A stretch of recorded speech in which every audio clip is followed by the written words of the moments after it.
Welcome everyone to today's webinar.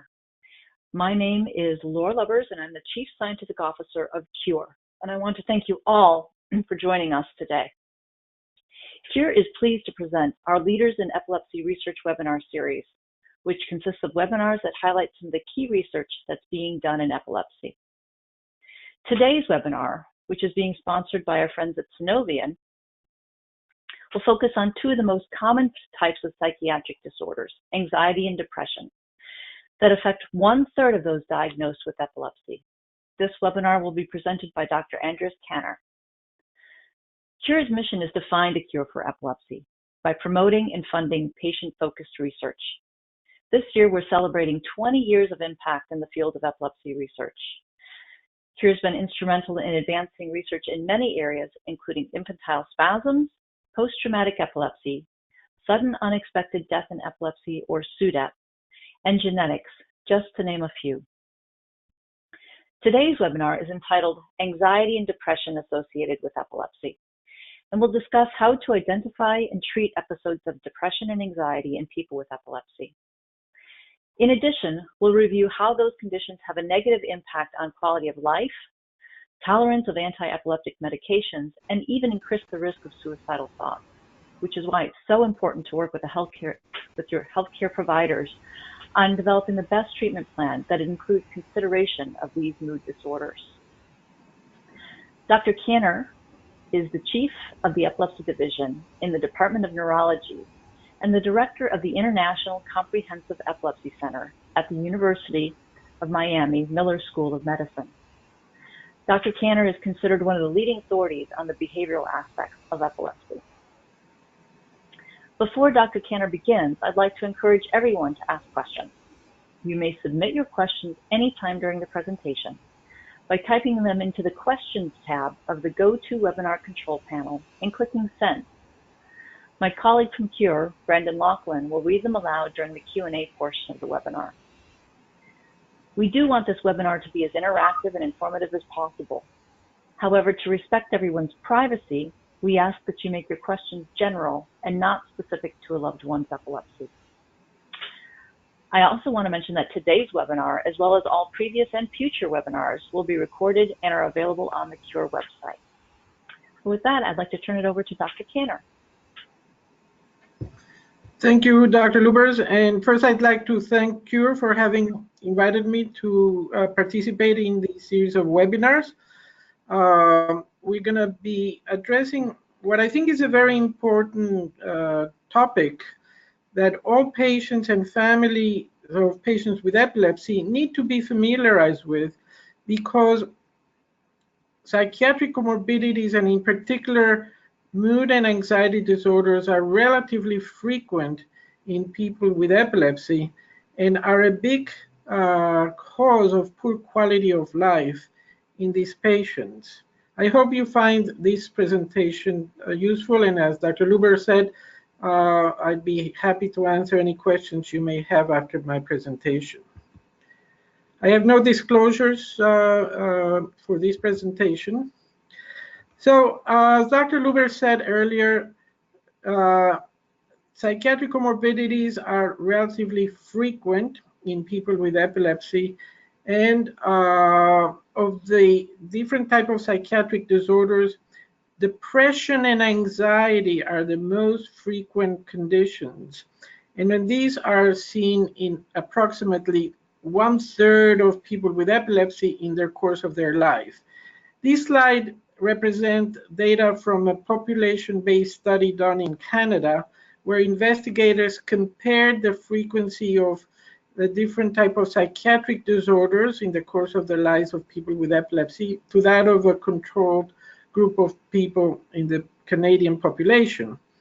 And as you can see, those people with epilepsy had a significantly higher prevalence of depression and anxiety disorders, with a combination of mood and anxiety disorders occurring in 1 out of every 3 people with epilepsy. Notice that 1 out of every 4 people with epilepsy at some point in their life experience suicidal ideation. And any kind of psychiatric disorder was identified in 1 out of every 3 people with epilepsy at some point. Now, it's very important that patients and families recognize what is the type of depressive and or anxiety episode that the person is experiencing. What does it represent? So this is a summary of how it should be thought of.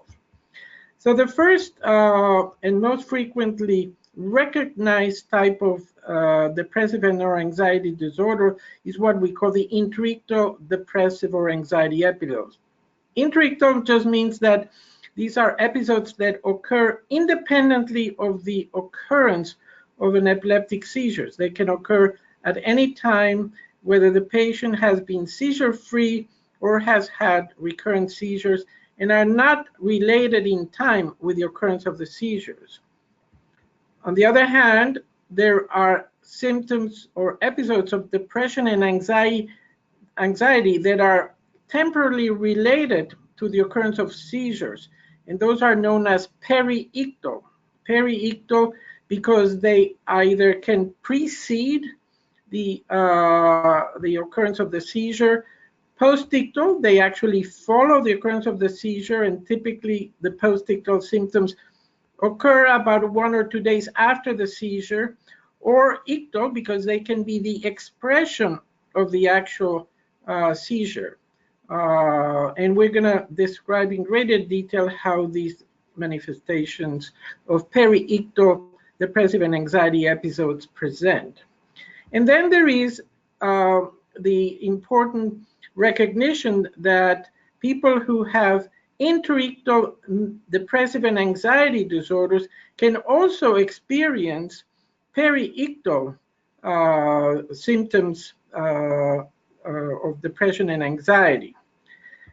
Finally, episodes of depression and anxiety can be the expression of what we call iatrogenic adverse events, that is, side effects caused by medication used to treat the depression and the seizure disorder, or it can be a side effect of a surgical treatment. About 1/3 or 20% of people who undergo a temporal lobectomy may often develop symptoms of depression and anxiety during the first 3 to 6 months, and then these symptoms go away. Obviously, it is important for patients and family and physician to recognize the type of depressive and or anxiety episode, because the treatment will be very different. If it is an interictal episode, then the treatment will have to require medication to abolish the symptoms or a form of therapy. If it is periictal, then the treatment will require the achievement of a seizure-free state to get rid of the seizures. And if it is caused by medication that are used to treat the epilepsy, the treatment will require a switch to another anti-epileptic medication that is not associated with those side effects.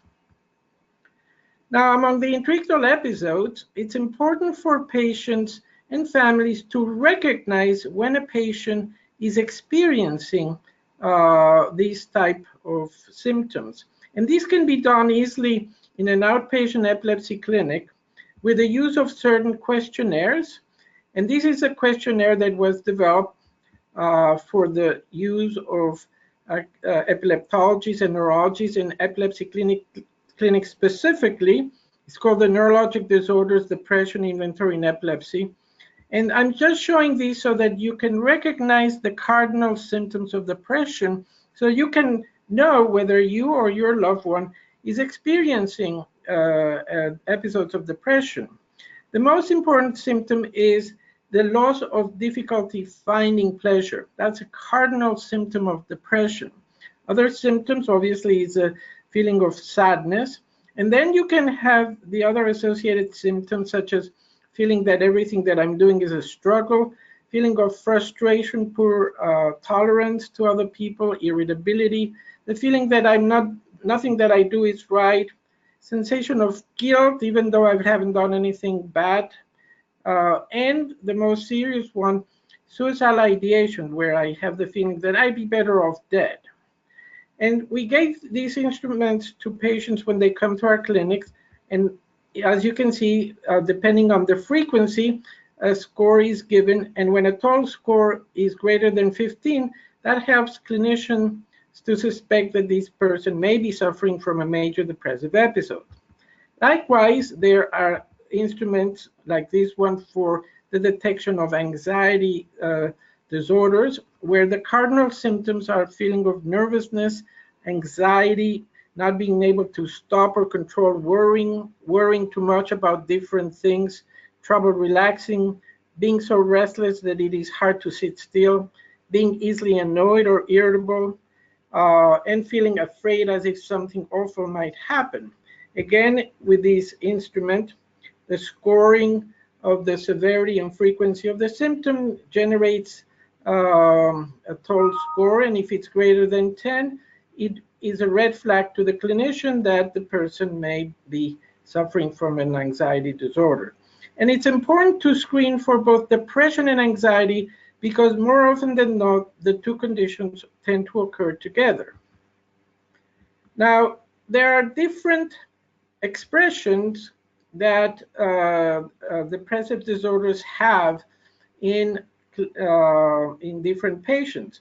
Some patients may just have a major depressive disorder, which is a more severe form of depression, and where the patient for 2 weeks is experiencing a variety of symptoms, including marked difficulty experiencing any pleasure, feelings of sadness, crying constantly, feeling like nothing of what they do is right, feeling of hopelessness, helplessness, difficulty sleeping and waking up in the middle of the night, loss of appetite, loss of sexual drive, and suicidal ideation can also occur. And these episodes can last at least 2 weeks, but can go on for months, and in some people even longer. And it's the most frequent form of severe depression that we see in people with epilepsy. Another form that is very typical of people with epilepsy is known as intrictal dysphoric disorder, where in addition to the symptoms of depression, the person can experience marked irritability as well as symptoms of anxiety. And those symptoms may come and go. They don't need to be present continuously for a period of at least 2 weeks. But what's very characteristic is the high association with symptoms of irritability, poor frustration tolerance, and anxiety with the symptoms of depression. Then there is a less severe form of depression known as dysthymia, and this condition, while less intense, can go on for long periods of time, including 2 years or longer.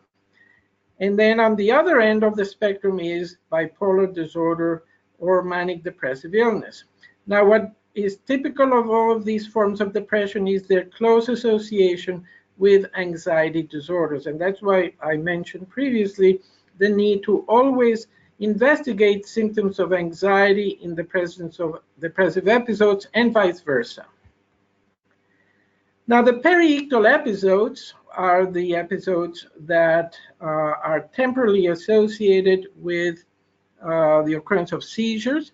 Preictal, for which I don't have a slide, means that it precedes the onset of a seizure, and usually patients notice a change in their mood about 2 to 3 days before a seizure is to happen. The intensity of the symptoms increase as the seizure gets closer, and then once the seizure occurs, these symptoms go away. It's interesting that very often parents can tell when a child is going to have a seizure, or a spouse can tell when a husband or wife can have a seizure because they notice these changes in their mood or level of irritability that they're displaying. Ictal psychiatric symptoms, which is an aura or the expression of psychiatric symptom as a seizure, have been studied. And this is just an interesting study of 100 patients who reported these auras of a psychological nature, of which 21 presented as symptoms of depression, 61 as symptoms of fear or panic, and 18 pleasurable or displeasurable emotions. What's characteristic and what patients should be aware of is that these symptoms are very short in duration, usually less than 30 seconds, 45 seconds. They're very stereotypic, that is, they are identical in between episodes, and they often precede the loss of awareness of surroundings that occurs with the focal seizures with loss of consciousness. These are important to recognize because the treatment of these episodes of depression does not include the same treatment that we use for depressive episodes occurring when the patient is not having seizures or during the interictal period.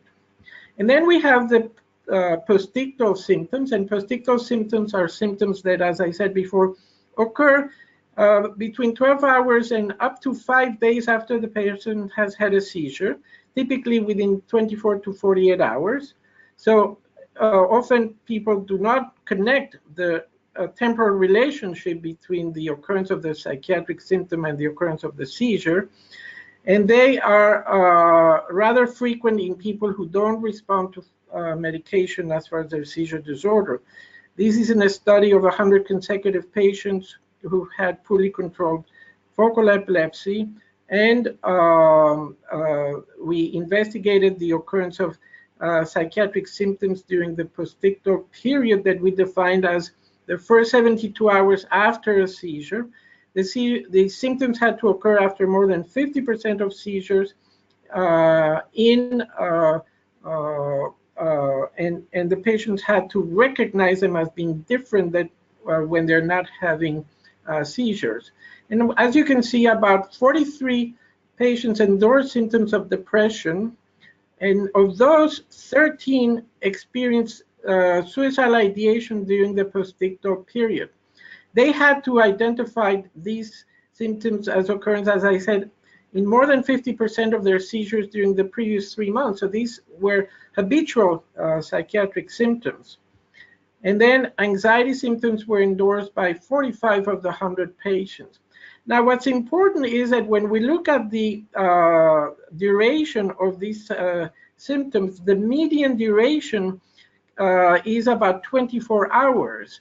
And it can range from 1 hour to up to 150 hours.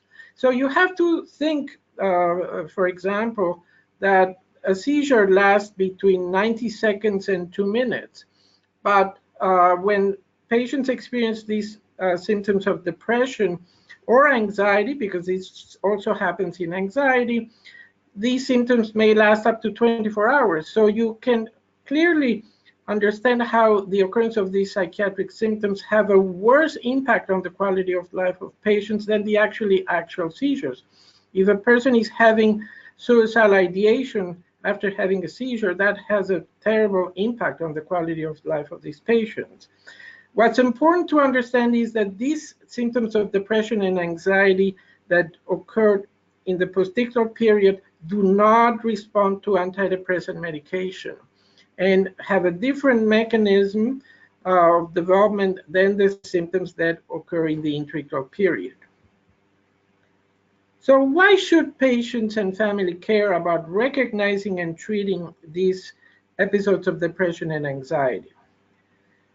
The impact of depression and anxiety episodes affects the life of people with epilepsy at several levels. The first one and more severe is increased mortality risk. Unfortunately, people with epilepsy have an increased mortality risk than people in the general population. And of these, suicidal ideation is and suicidal behavior is one of the causes of premature mortality risk. In a study done in Denmark by Christensen and collaborators, people with epilepsy without any psychiatric disorders were twofold more likely to commit suicide than the general population. In the presence of a depressive disorder, the risk increased 42-fold, and in the presence of an anxiety disorder, the risk increased 12-fold. So this illustrates how important it is to recognize and treat these depressive and anxiety disorders because they can lead to the patient attempting or completing suicide. Another important impact of poorly treated or not treated depression and anxiety is that patients have a worse tolerance of the anti-epileptic medication. So people will complain more of adverse events of the anti-epileptic medications, which will require patients having more laboratory tests to check levels, or the need to change anti-epileptic medications, even if their seizures are well controlled. The other is the fact that when you have an untreated depression or anxiety disorder, your quality of life is affected significantly. And it's been demonstrated that in people with poorly controlled epilepsy, the variables that predict poor quality of life are the presence of depression and anxiety, and not anymore the presence of the seizures. So it's important that depression and anxiety be identified and treated in order to improve the quality of life of people with epilepsy.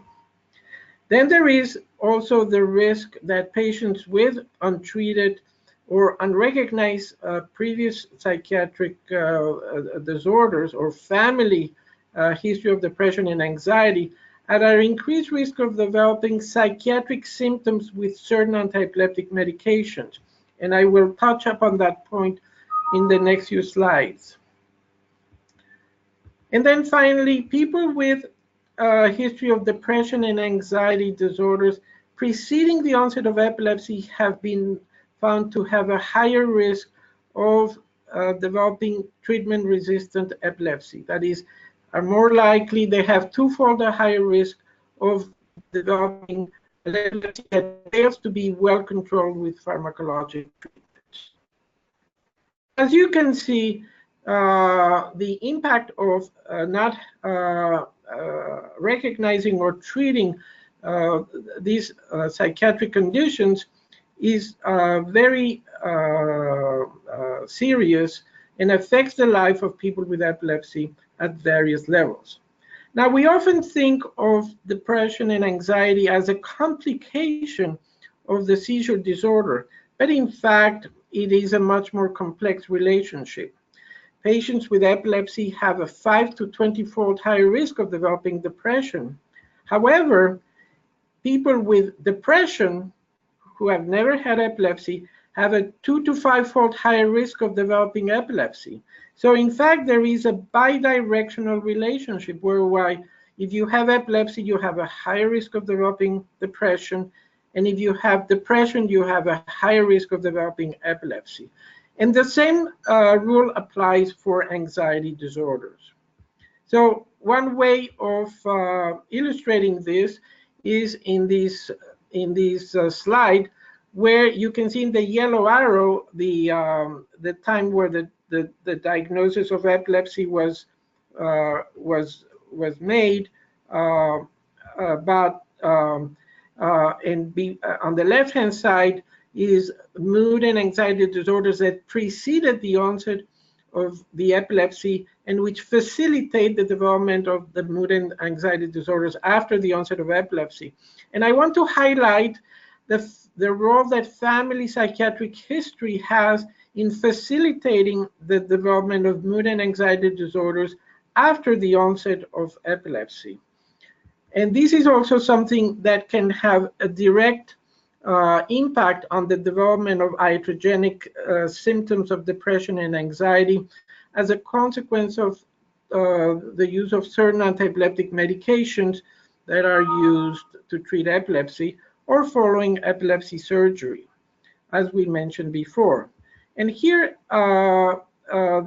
it's important for patients and family members to bring to the attention of the physicians if they are experiencing any symptoms of depression or anxiety at a time when a pharmacologic regimen is to be started for the treatment of the epilepsy, because the choice of the anti-epileptic medication has to factor in the presence of a psychiatric disorder before the onset of epilepsy at the time that you're going to start the antiepileptic medication, as well as the family history of epilepsy. I'm sorry, the family history of depression and anxiety disorders. It's very important that the symptoms of depression and anxiety are not the expression of an iatrogenic effect. That is, that they are not caused by the antiepileptic medications. And this is an important concept that family members and patients need to keep in mind, because certain antiepileptic medications have psychotropic properties, both positive and negative. And in people who are vulnerable for the development of psychiatric symptoms, those are patients where they've had a previous psychiatric history of depression and anxiety, or who have a family history of depression and anxiety. Those are people who, when exposed to certain antiepileptic medications, are at risk of developing psychiatric symptoms of depression and anxiety. The other aspect of the coin is that certain antiepileptic medications have positive psychotropic properties and are used, in fact, by psychiatrists to treat depression and anxiety disorders. If you have a patient with a previous history of depression and anxiety that had been under adequate control with the use of any of these antiepileptic medications with positive psychotropic properties, and these medications are removed or discontinued, these can unmask a well-controlled depression and anxiety disorder and result in the recurrence of the symptoms of depression and anxiety. So this is a list of antiepileptic medications that, when they are added in vulnerable patients, that is, in patients with a previous psychiatric history, current psychiatric history, or family psychiatric history, may result in the development of episodes of depression and anxiety. And those includes the barbiturates, phenobarbital and primidone, benzodiazepines, levetiracetam, topiramate, zonisamide, vigabatrin, tiagabine, and perampanel. Now, in the next one are the antiepileptic medications that have positive psychotropic properties, and where the discontinuation of these drugs can unmask a well-controlled mood and anxiety disorder and result in the recurrence of the symptoms of depression and anxiety. And these includes carbamazepine, valproic acid, oxcarbazepine, lamotrigine, gabapentin for anxiety symptoms, and pregabalin also for anxiety symptoms. So it's important that family members and patients communicate to their clinician the occurrence of psychiatric symptoms and family psychiatric disorders, so that the clinician can factor that information in the choice of antiepileptic medications, both with respect to the start as well as the discontinuation of these medications. Now, antidepressant drugs are safe in patients with epilepsy, and this is an important concept that has been the source of much confusion, because a lot of physicians and patients have the impression that antidepressant drugs can worsen seizures. And while that is true, that is only true in the following circumstances. Antidepressants can result in worsening of seizures in the case of overdoses. That's it. So if people take excessive doses of antidepressant medications, they can result in increased seizures. But when used at therapeutic doses, antidepressant medications are safe. And this is an example of these phenomena. This is a study where an investigator looked at the incidence of seizures between patients who were randomized to a selective serotonin reuptake inhibitor or selective norepinephrine reuptake inhibitors on the one hand, and placebo in the course of regulatory studies. These are studies that are done to test the efficacy and safety of these antidepressant medications for the treatment of primary depression. So these people were not, did not have any history of epilepsy, And the investigator wanted to know whether people who were given the antidepressants or those that who were placebo had a different incidence of seizures in the course of the trials. And what they found is that people who were treated with the actual antidepressant had a significantly lower incidence of seizures than those that were treated with placebo. And that included all the antidepressants of the selective serotonin reuptake inhibitors and serotonin norepinephrine reactive inhibitor families, which are the drugs that we use today as a first-line treatment for depression and anxiety disorders. So when used at therapeutic doses, these drugs clearly are safe. And in fact, those people who were placed on placebo, that is a sugar pill, they were found to have 19-fold higher incidence of seizures than that expected in the general population. So these data nicely illustrate the safety of these medications in people with epilepsy. So what do you do when you identify a patient who has depression or anxiety? One way of treating it is with pharmacotherapy, with antidepressant medications. The other one is with the use of cognitive behavior therapy, and in some instances, you have to use both modalities. Now, with the pharmacotherapy, the first choice are antidepressants of the selective serotonin reuptake inhibitor family, such as citalopram, escitalopram, or sertraline. If the patient does not become symptom-free with these medications, then they are treated with an antidepressant of the family of the serotonin norepinephrine reuptake inhibitors, such as venlafaxine or duloxetine. And if that doesn't result in complete remission of symptoms, then the clinician has the option of use another type of antidepressant, such as mirtazapine. Of note, if an individual patient has not become symptom-free after 2 trials of antidepressant medication, that patient needs to be treated by a psychiatrist that has expertise in mood disorders. And antidepressants have to be used very carefully in people where there is a family history or a previous history of manic depressive illness. And those are patients who have had not only depressive episodes, but episodes of hypomania, where they experience, in addition to the episodes of depression, they experience symptoms of feeling tremendous amount of energy. They start speaking very fast. They have a flight of idea. They start spending a lot of money. They become hypersexual, etc. And these can be suspected also in people where there has been family history of bipolar illness, or where the first major depressive episode occurred in adolescence. Of note is that the majority of the antidepressant medications that we use for depression are also effective for the treatment of anxiety disorders. So you can use one drug to treat both depression and anxiety with good results. So the point to take home is that in patients with epilepsy, mood and anxiety disorders are relatively frequent psychiatric comorbidities.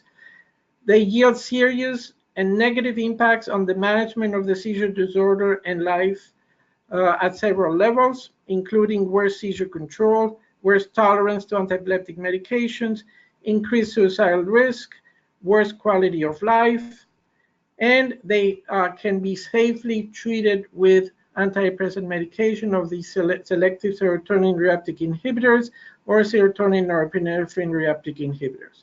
And with that, I'm going to stop, and I'll be happy to take any questions from the audience. Thank you, Dr. Kanner. We'll now begin the Q&A session. Again, if you have any questions, please submit them in the questions tab of the GoToWebinar control panel and click send, and Brandon will go ahead and read them out loud. Brandon, are there some questions that have come in? Absolutely. Thank you, Dr. Kanner, and thank you, Laura. The first question for you, Dr. Kanner, is a very general question, but how does the acceptance of an epilepsy diagnosis contribute to the development of both mood and anxiety disorders? So that's a very important question, and this is a question that unfortunately we neurologists do not spend enough time discussing with patients because failure to accept the diagnosis of epilepsy is very frequent a very important cause of the development of symptoms of depression and anxiety. One of the most difficult things about dealing with epilepsy is, in addition to having seizures, is the loss of predictability of life. That is, when you have epilepsy, you don't know when or if you're going to develop another seizure. And that loss of predictability is very difficult to come to terms with in the beginning. It causes tremendous anxiety in the patient. It causes tremendous uncertainty in parents of children with epilepsy. And it's not unusual that some patients may deal with that through denial and saying, no, this was not epilepsy. This is not going to happen to me again.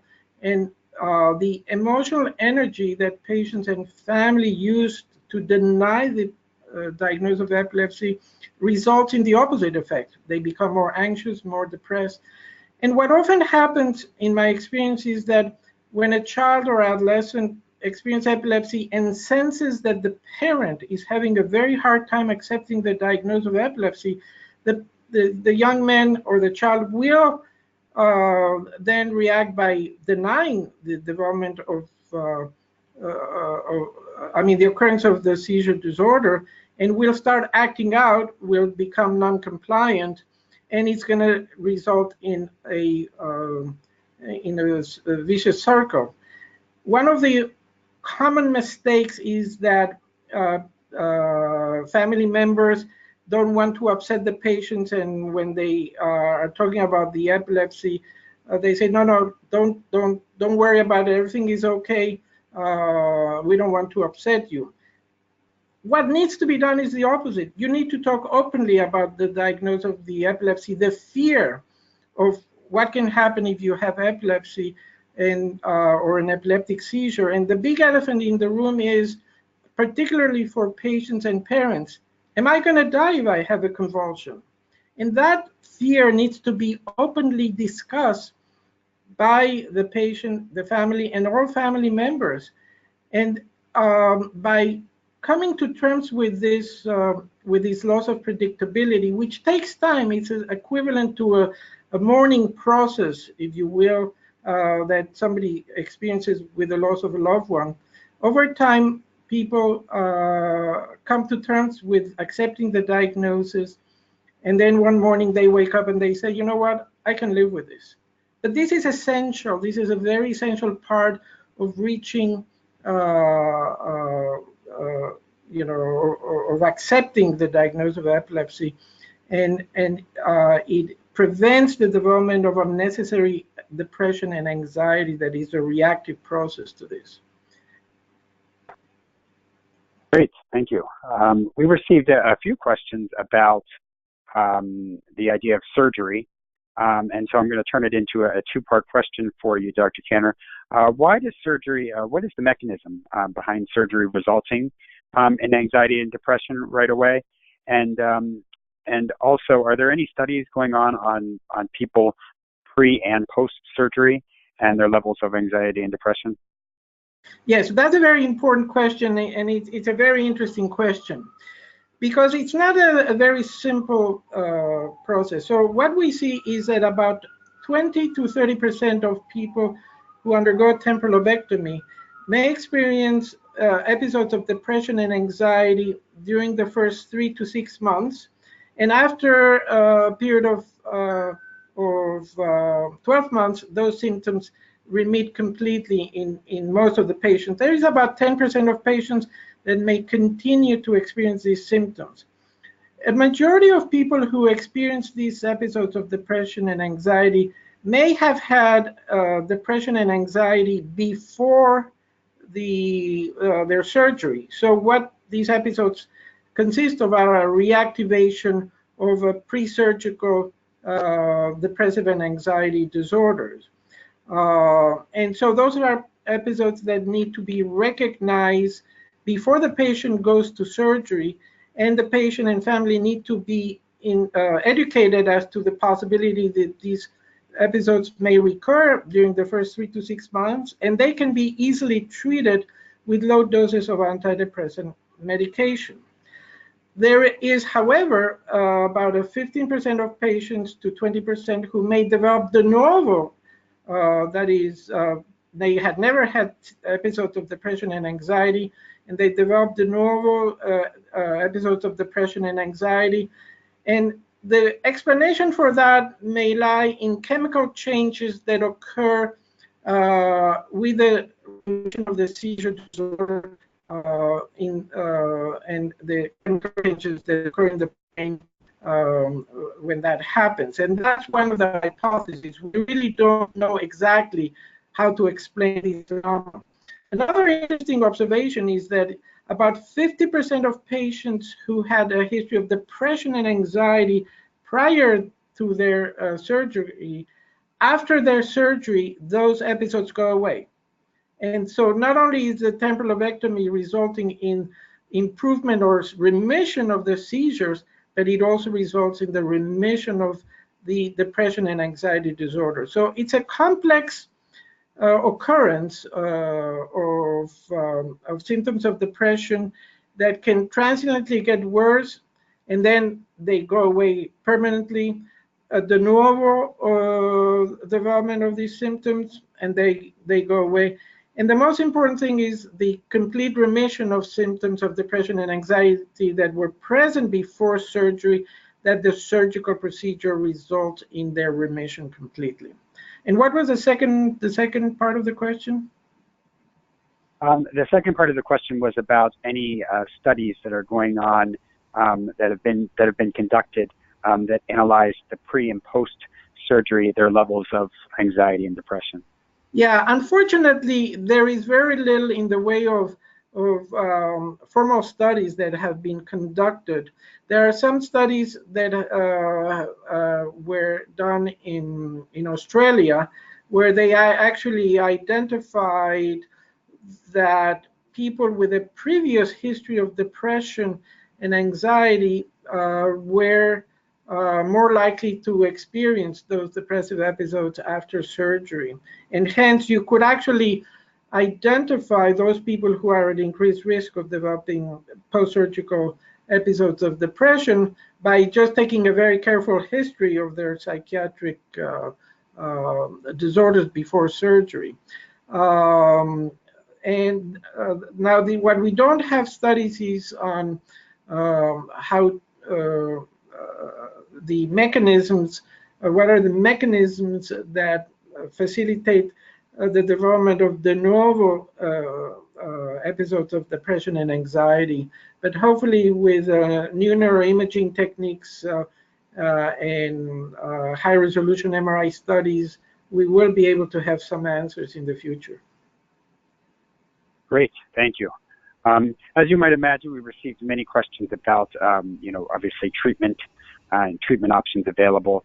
The first question actually we received from a few different people about the level of effectiveness of yoga and meditation and other homeopathic options that might help reduce mood issues before trying additional medications, and wanted to know your thoughts behind that. Yeah, so that's a very important question, and I actually advocate the use of yoga and relaxation techniques in people who report that they notice a worsening of their seizures or an increase in seizure frequency when they are going through very stressful situations. So in these patients, the use of these relaxation techniques and yoga in particular can be very effective in teaching the patient to do self-relaxation, and in turn it results in a decrease in seizure frequency. With respect to the use of yoga and relaxation techniques for the actual treatment of a depression or anxiety disorder, it can be beneficial, of course, but if there is a long history of depression and anxiety disorder, sometimes it may be necessary to use additional treatment strategies. If medication is something that patients are not interested in considering, cognitive behavior therapy is a very effective form of treatment for depression and anxiety. Cognitive behavior therapy is a form of therapy that is provided by psychologists. It consists of 12 sessions, that's it, one session a week. And what the psychologist does is it teaches patients how to counteract the symptoms of depression and anxiety. So you learn strategy of how to overcome the symptoms of depression and anxiety. And the effect of this therapy is extremely impressive. And sometimes the effects are as good or even better than the results seen with medications. And we use it all the time. We refer our patients for cognitive behavior therapy to the School of Psychology at the University of Miami or to other neuropsychologists in the community with very good results. Great, thank you. The next question, sticking with that theme of treatment options, is there any research being done on the ability of cannabidiol to help obviously not only control seizures, but also some of the mood disorders associated with it? So there is no data on the use of cannabidiol on the treatment of mood and anxiety disorders that I'm aware of. I know that there is a very extensive use of marijuana, that patients smoke marijuana as a way of self-management of anxiety and depressive symptoms. The literature, the psychiatric literature on the impact of marijuana on a mood and anxiety disorder is indicative that in the long term it has a negative effect. Now we're talking about marijuana that has the THC component. We're not just talking about the cannabidiol extraction that is being considered for the treatment of epilepsy. And people with a history of mood and anxiety disorders have to, be careful with the use, and particularly excessive use of marijuana as a self-treatment, because in the long term it can worsen these conditions. We don't know what is the effect of cannabidiol in the treatment of depression and anxiety, and this is something that I'm sure will be investigated in the future. But today we don't know. Great, thank you. The next question actually references the questionnaires that you discussed earlier in your presentation. And would a patient request for these questionnaires to be completed, or are they just a normal part of the diagnosis and treatment? So many clinics today in the United States are using those questionnaires. When the patients come into the epilepsy clinic, the clinic will have the patient fill out these questionnaires in the waiting room. And when patients go to see the physician, they give in the questionnaires to the patient, to the physician. And this is a nice way for the physician to screen for the presence of mood and anxiety disorders and to follow from visit to visit as to the presence of these symptoms. If the clinician that the patient is seeing is not using those screening instruments, patients can suggest it to the clinicians. These are instruments that can be downloaded for free from the web pages of the American Epilepsy Society or the Epilepsy Foundation, or they can, email me, and I'll be happy to give them the reference of where they can obtain these instruments.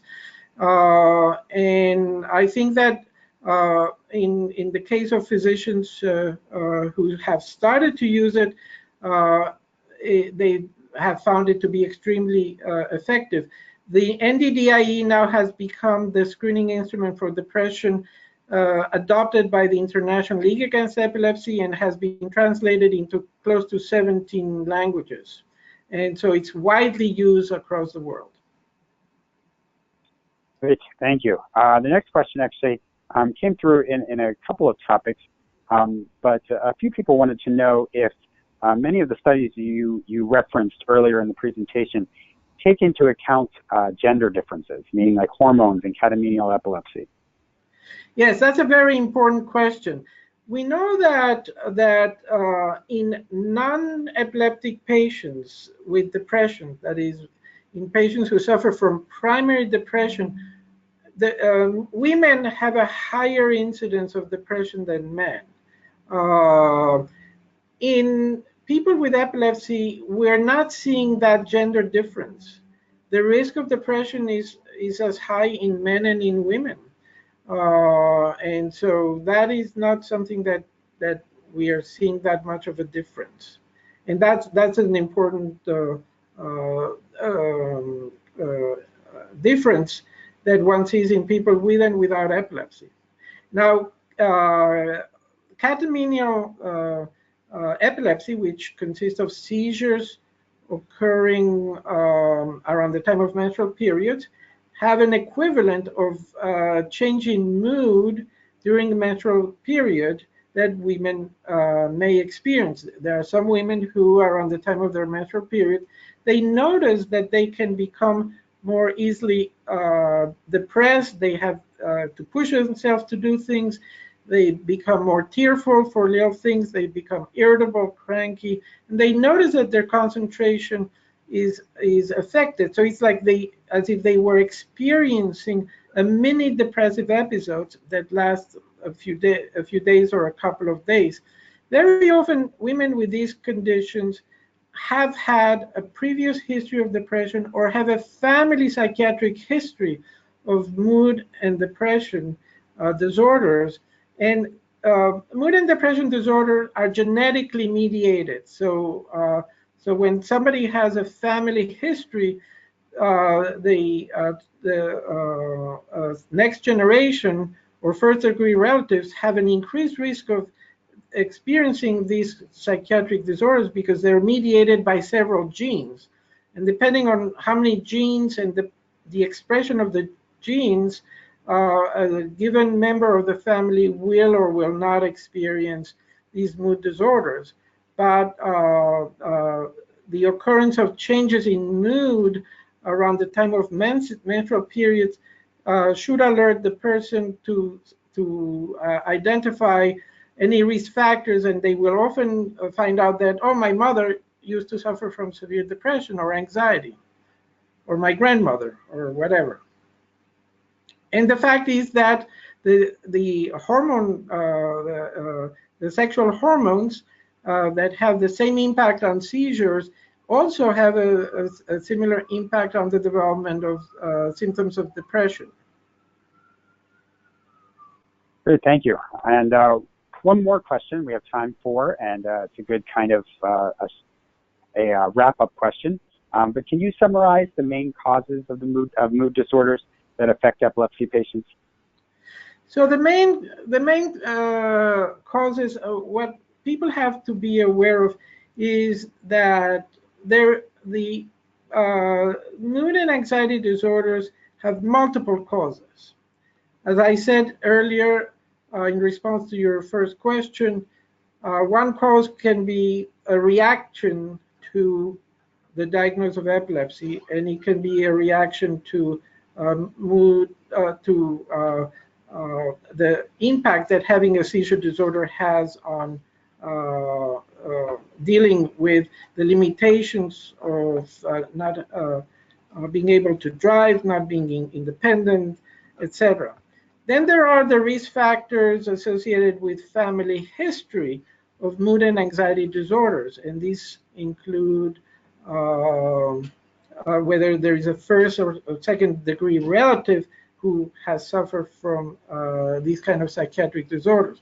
The third one are the chemical changes associated in the brain by the seizure disorder itself. And one of the things that we have identified is that the neurochemical changes that occur in brains with people with epilepsy are similar to those of people who have epilepsy, seizure disorders. And the third, and then there is the effect of the treatment of the seizure disorders, both pharmacologic treatments and surgical treatments that can contribute in people who have a predisposition to psychiatric disorder to the development of these psychiatric symptoms. So it's multiple causes. And then you have the periictal psychiatric symptoms, which is the development of these symptoms of depression and anxiety that are temporally related to the occurrence of the seizure, and that have to be recognized because obviously those symptoms have a different mechanism of development and are not responsive to pharmacologic treatment with antidepressant medications. Great. Thank you so much for those informative responses.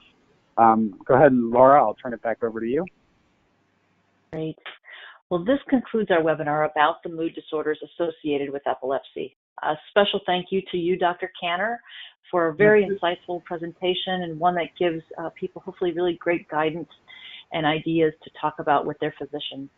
And we also appreciate the support from our sponsor, Synovian, for today's webinar. I'd also like to thank our audience for being so engaged and asking great questions that hopefully has helped other people learn as well. If you do have questions about this topic or Cure's research programs, please visit our website, which is seen on the screen, www.cureepilepsy.org. If you do have questions, please feel free to reach out through our email address, info@cureepilepsy.org, also seen at the bottom of our screen. Please do join us for our next webinar, which will discuss the new approaches to defining and classifying the epilepsies. This has been an interesting and confusing topic, and we're trying to find ways to simplify how we describe seizures. This webinar will be presented by Dr. Fisher from Stanford University and will take place on Wednesday, September 26th at 1 p.m. Eastern Time. So thank you all. Have a wonderful day.